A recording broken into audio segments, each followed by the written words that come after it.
I'm putting these pipes in exactly 10 inches length.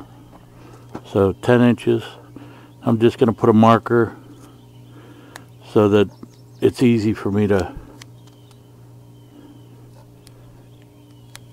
see whenever I go ahead and put it up in the pipe. Then I'll screw it like I did there. And I may put another one in later on up a bit, but for right now that's all I need to get things started. But you see where I put the tape there, it's easy to set my mark. So that way they're all exactly the same. Okay, I'm happier with this. One on top of the other with a board in between. And I'm going to put one right there to make sure it's square. But you get the idea here. Now I can look down and match them up so I get a good match. Okay.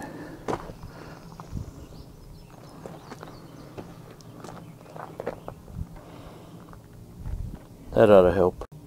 Okay, this setup should help me get an exact replica so that they're all identical. Have the same setup, and they'll be nice and square to each other. It's pretty close. Move it a little bit, but these pipes will move slightly even when I go to put them down. That should work. These are what they gave me with my metal roofing. There is a drill bit end on it. Some people call these self-tappers, but it does have a drill bit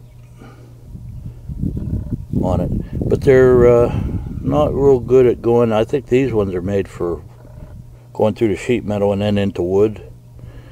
They don't want to go through that pipe, so I'm going to pre-drill all of these as I screw them in.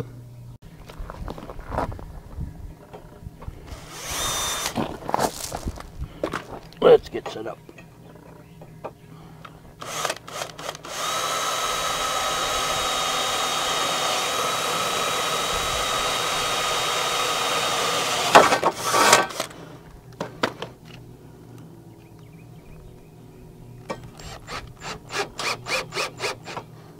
Get it just right, it goes in pretty easy.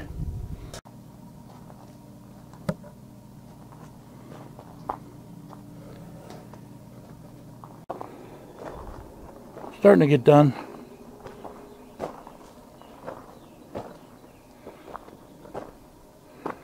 Don't look too bad. I think it'll be just fine. Like I said, I gotta put extensions on the legs, but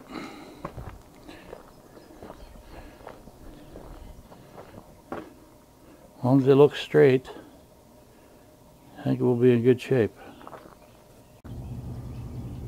It's about done, except for the legs.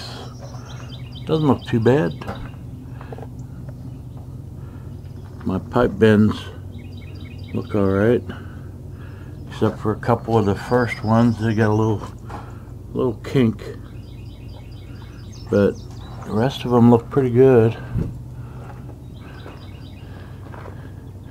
Nice even.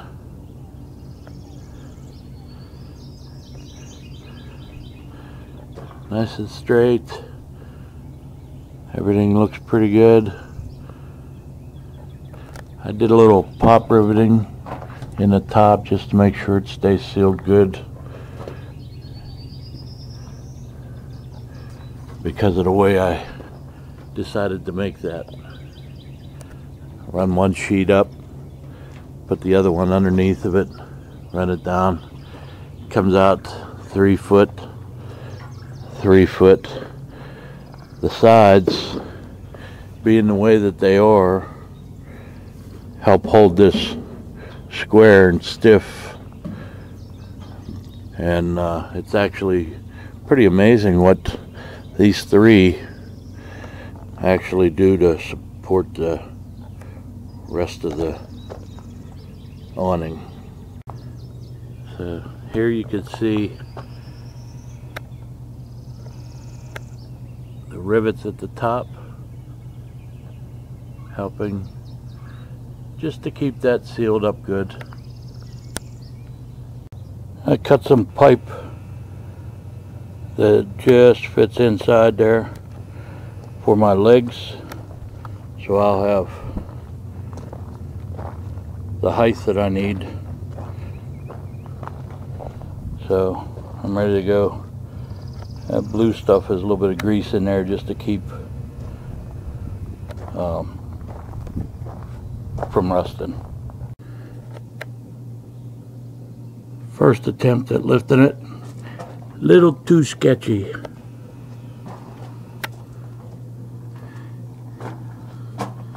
Attempt number 2. Heavy duty clamps, a lot of pressure, got my jack in there. I think that's gonna work so much better.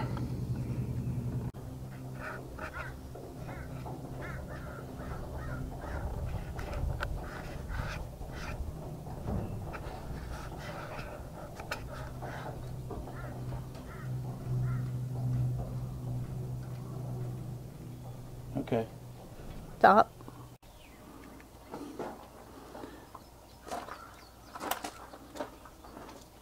It's a lot taller with the legs on. Okay, drilled a 3/8 hole, put a landscaping spike in. I'm gonna pound that down with a sledgehammer and make sure that's pegged to the ground good. Okay, finished product.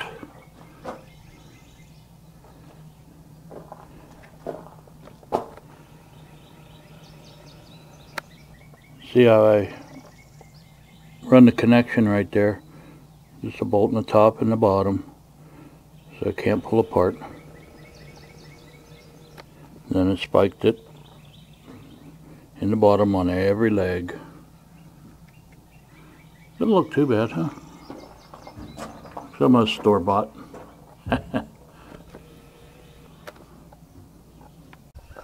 Last thing I did where I spliced it here, put a 2x2 in, used pocket hole and a regular metal screw, metal roofing screw,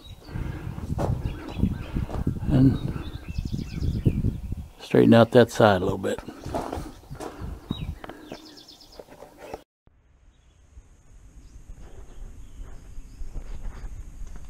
How do you like my little hydraulic stand? I rebuilt it, straightened it out. It was all bent up.